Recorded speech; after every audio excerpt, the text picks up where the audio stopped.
हताटेवाडी येथे एनटीपीसी सोलापूर या प्रकल्पाला सोलापूर विकास मंचच्या सदस्यांनी भेट देत प्रकल्पाबाबत नागरिकांच्या मनातील शंका दूर केल्या।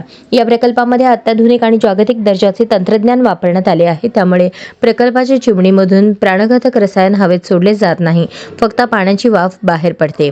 त्यामुळे सोलापूरच्या पर्यावरणीय तापमानावर कोणताही विपरीत परिणाम होत नाही। एनटीपीसी सोलापूर प्रकल्पातून तयार होणारी वीज 5 राज्यात पॉवर ग्रीडच्या माध्यमातून वितरित होते, ज्याचा अर्धा वाटा महाराष्ट्र राज्य आणि अर्धा इतर राज्यांना पुरवठा होतो।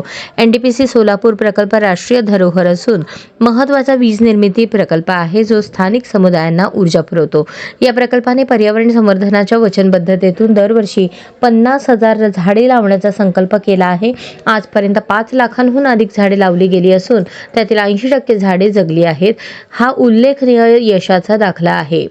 प्रकल्पाच्या चिमणीबाबत सोलापूर विमानतळाच्या विकासासाठी कोणतीही अडचण येणार नाही, कारण सर्व परवानग्या डीजीसीए आणि एएआय कडून घेतल्या असल्याची माहिती प्राप्त झाली आहे। सोलापूर विकास मंचने या औद्योगिक दौऱ्यादरम्यान एनटीपीसीच्या कार्यपद्धतीबाबत सखोल माहिती मिळवली।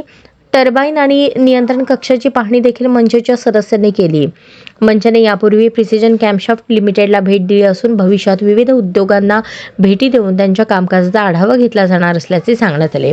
दौऱ्यादरम्यान एनटीपीसी सोलापूर प्रकल्पाचे मुख्य महाव्यवस्थापक तपन कुमार बंडोपाध्याय, नवीन कुमार अरोड़ा, विपुल कुमार मुखोपाध्याय, मनोरंजन सारंगी, कविता गोयल, विजय कुमार कोनाप्रेड्डी, लबित अख्तर यांच्यासह सर्व विभाग प्रमुखांनी सदस्यांचे स्वागत केले।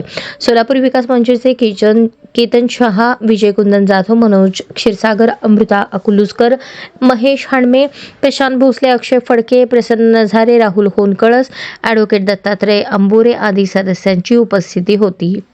सोलापूर विकास मंचच्या या दौऱ्यामुळे औद्योगिक क्षेत्रात सोलापूरच्या तरुणांना नवीन प्रेरणा मिळण्यास मदत होईल, अशी आशा आहे। ब्युरो रिपोर्ट, इंडिया TV9 साठी अजमेर शेख।